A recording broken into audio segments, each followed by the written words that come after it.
Rasa di kantor Pengadilan Negeri Makassar. Pengunjuk rasa menuntut pengelola pasar Butung yang masuk daftar pencarian orang segera ditangkap.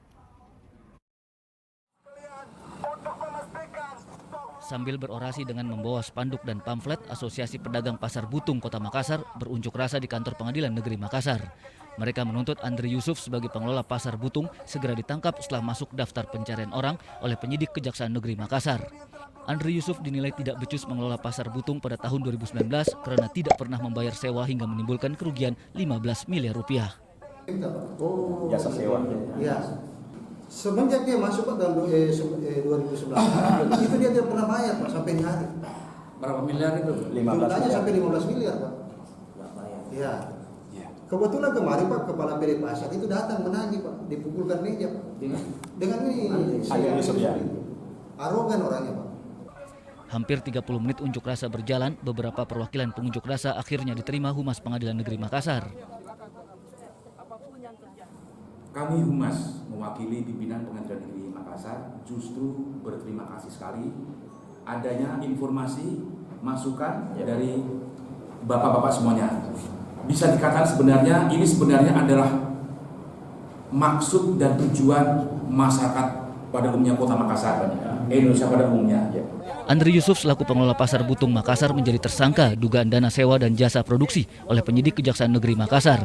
Namun Andri Yusuf mengajukan pra-peradilan. Jadi Saudara Dr. Andri Yusuf SHMKN, kami beberapa waktu yang lalu sudah ditetapkan sebagai tersangka dengan surat penetapan tersangka. Lalu kemudian setelah penetapan tersangka, kami panggil secara patut untuk memenuhi pemanggilan supaya kami melakukan berita acara pemeriksaan sebagai tersangka. Karena selama ini kita sudah periksa beberapa kali, namun baru pemeriksaan sebagai saksi.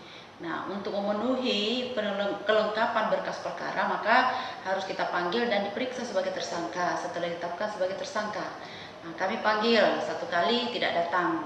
Begitu di hari pemanggilan itu tidak datang, dipanggil lagi untuk panggilan kedua. Pada saat sudah panggilan kedua ternyata tidak juga memenuhi panggilan kami, maka pada saat itu kami sudah menetapkan supaya kita lakukan upaya paksa.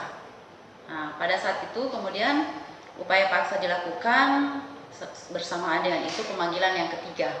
Itu sudah pemanggilan yang ketiga? Iya, jadi upaya paksa itu pemanggilan yang ketiga, kita sudah dengan tim Intel mendatangi tempat tinggalnya, mencari dia keberadaannya di mana, ternyata tidak ditemukan.